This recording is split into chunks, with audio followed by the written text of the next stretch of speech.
New START Treaty on pause. Okay, so basically it's a new strategic arms reduction treaty.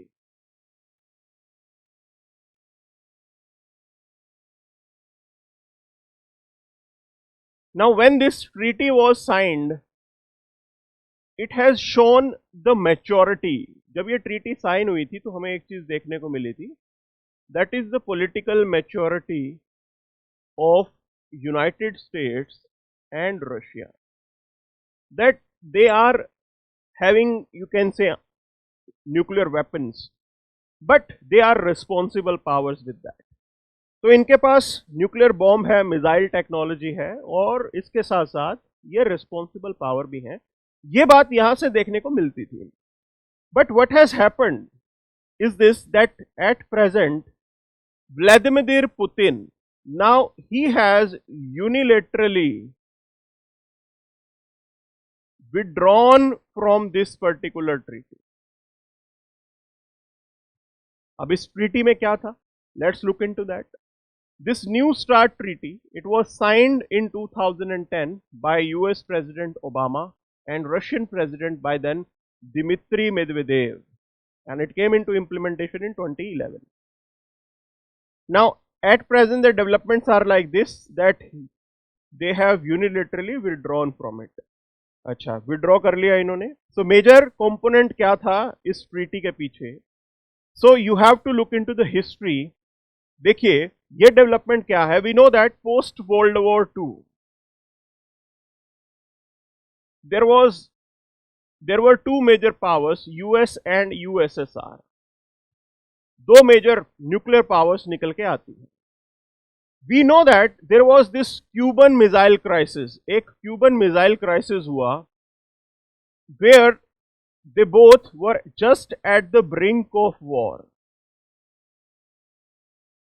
बिल्कुल लड़ाई शुरू हो सकती थी. तो at that particular time there was this realization that we have to act responsibly. अगर इस तरीके से काम करेंगे तो नुकसान हो जाएगा दोनों का. तो वो उनके अंदर इतनी पॉलिटिकल मैच्योरिटी तो थी. They further signed what we called as strategic arms limitation talks. This was the first initiative where both USSR and US, they thought of regulating, they thought of developing some trust with each other. एक दूसरे के साथ trust पैदा करके, एक दूसरे पे विश्वास करके, they wanted to limit the number of weapons. जितना भी नंबर है उस नंबर को लिमिट करने के लिए they further went ahead with the talks. Missile कितना लगाएंगे, न्यूक्लियर वॉरहेड कितने हम बनाएंगे, number of bombs, etcetera etcetera etcetera. Those things were discussed and it was, you can say, effort from both sides.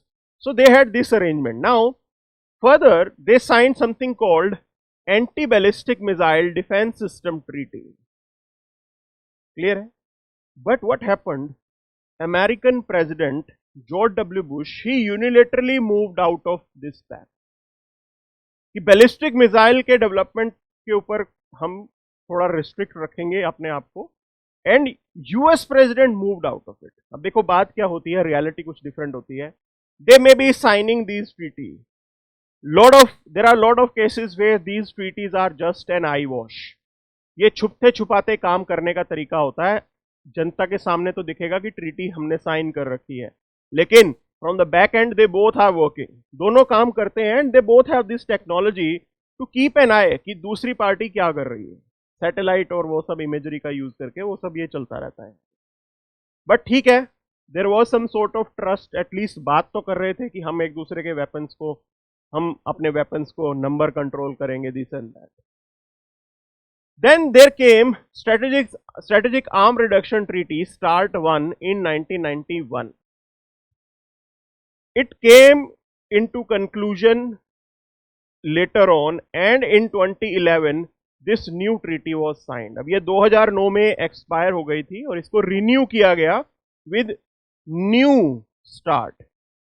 Renew किया गया with New START. Clear? That was the arrangement. There were other treaties as well. Now, as the part of new treaty, New START treaty, what was the idea? The agreement was there between two powers, that is they will control the number of weapons. So here it is written, America and Russia cannot deploy more than 1550 strategic nuclear warheads and more than 700 long range missiles and bombers. तो ये number इन्होंने लगा दिया. अब देखो कितने smart होते हैं ये कंट्रीज. ये आपको दिख रहा है कि ये नंबर ऑफ न्यूक्लियर वॉरहेड का इन्होंने एक लिमिट दिखा दी. First of all 1550. It is like it can destroy the whole world. 1500 bomb तो बहुत ज्यादा होते हैं. Then 700 long range missiles. तो इतना रिस्ट्रिक्ट इन्होंने अपने आप को किया. Now what happened after that? Both US and Russia, they were working on increasing the speed of delivery of warheads and missiles. जो मिसाइल वो यूज कर रहे हैं उसकी स्पीड बढ़ाने का काम इन्होंने जरूर किया. Why it was done? Because by this time they both had anti ballistic missile system. दोनों के पास एंटी बैलिस्टिक मिसाइल सिस्टम है. So we have this US system that is THAAD. US के पास थार्ड है और रशिया के पास कौन सा है जो हमने भी खरीदा है? That is your S-400 anti ballistic missile system. So they might be saying कि भी हमने स्टार्ट ट्रीटी साइन कर रखी है, we will restrict ourself this and that. सिर्फ बोल बच्चन है ये. रियलिटी ये है दोनों के दोनों कंट्रीज पीछे से मिसाइल की स्पीड इंक्रीज करने पे काम कर रहे थे. इंडिया भी कर रहा है. इंडिया भी कर रहा है. We have also tested hypersonic launch vehicle. हमने भी किया है. वो सेम टेक्नोलॉजी है but they already had the mastery and they were investing on this.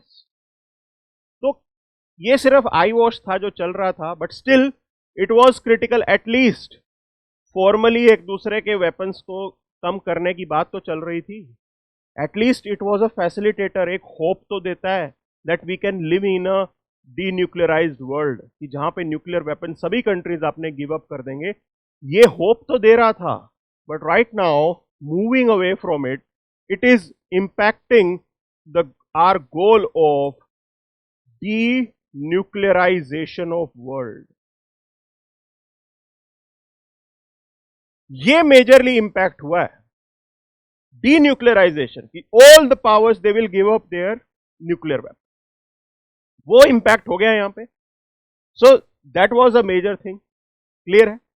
Now here I would like to discuss another important topic. अब यहां पे एक और इंपॉर्टेंट टॉपिक को डिस्कस करेंगे यहां पे, that is denuclearisation. You must be saying, sir, India is having a nuclear weapon. India के पास nukes हैं. We do have nukes. Now at one end we are saying we have to denuclearize the world. At the other end we are having nuclear weapon on our own. So आप में से कुछ लोग बोलते होंगे sir ये फिर India तो एक तरीके से हिपोक्रेटिकल है, हिपोक्रेट्स की तरह बात कर रहा है कि खुद के पास न्यूक्लियर वेपन है और डीन्यूक्लियराइजेशन की बात कर रहा है. So what's the reality in that? So there I would like to tell you how negotiations are done. Now the same question was asked from Mr. K. Subramanian, like father of Mr. S. Jaishankar. He was a very distinguished IAS officer. काफी जबरदस्त IAS officer माने गए हैं. And that person is the brain for, you can say, to design our nuclear doctrine. तो हमारा जो no first use policy है और उसके बाद क्रेडिबल मिनिमम डेटरेंस. देखिए हमारी न्यू मतलब नो फर्स्ट यूज पॉलिसी तो है. After that there is a term that is written credible minimum deterrence, कि अगर किसी ने हम पे हमला किया तो मास रिटेलिएशन इंडिया कर सकता है, खत्म कर सकता है उस देश को. हम पहले हमला नहीं करेंगे लेकिन when we will retaliate it is going to be a massive thing. So he designed it. और सेम क्वेश्चन उनसे किया गया था कि sir you tell me, at one point India says that the world should be denuclearized. Rajiv Gandhi United Nation के अंदर जाके भाषण देते हैं कि हमें डीन्यूक्लियराइज करना है पूरे वर्ल्ड को.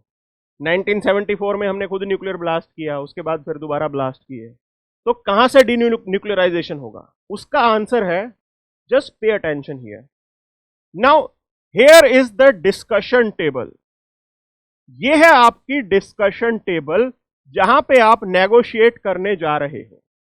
क्लियर है? एक तरफ है world power, United states, Russia. आप चाहते हो कि ये न्यूक्लियर पावर्स अपने न्यूक्लियर बॉम्ब छोड़ दें, तभी होगा ना डीन्यूक्लियराइजेशन. मैं आपको एक केस स्टडी देता हूं. अभी डिस्कशन टेबल पे एक कंट्री आता है नॉर्वे, और दूसरा कंट्री आता है स्वीडन, और दोनों बोलते हैं कि रशिया और US give up your nuclear weapon. Will Russians और United States authority, will they take them seriously? क्या रशिया और यूएस की अथॉरिटी इस रिक्वेस्ट को सीरियसली लेगी? Will they take it seriously? Will they consider their plea to denuclearize? क्या वो वाकई लगता है आपको डीन्यूक्लियराइज होने के लिए उनकी बात सुनेंगे? Will they? So tell me. They will not. इनकी बात नहीं सुनी जाएगी, उनको फर्क नहीं पड़ता है. But when there is a same scenario, when India comes for negotiation. अब यहां पे इंडिया आ गया नेगोशिएशन के अंदर. Russia and US, they are having somewhere around 10,000 nuclear bombs. इनके पास है 10,000 nuclear bomb. India is having somewhere around 180 nuclear bombs. हमारे पास है 180 nuclear bomb. Now this negotiation is taking place on this particular table.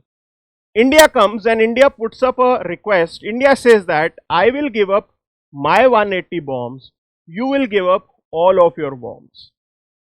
I will give up my 180 bombs, in return you will give up all of your bombs. Now you tell me, will it add some weight to your plea? Nuclear weapon होने के बाद क्या आपकी बात में कुछ दम आया? This is the answer that Mr. K. Subramanian has given. That our goal has remained the same. We want this world to be denuclearized. हम चाहते हैं कि ये वर्ल्ड डीन्यूक्लियराइज हो जाए. और उसका जवाब ये है. इसीलिए हमने न्यूक्लियर वेपन रखे हैं. That when we are on a discussion table, when we are on a negotiation table, we can put up our case कि भाई हम अपने बॉम्ब छोड़ेंगे, आप लोग अपने बॉम्ब छोड़ो. हमारे पास भी 180 है, which can be used to target you.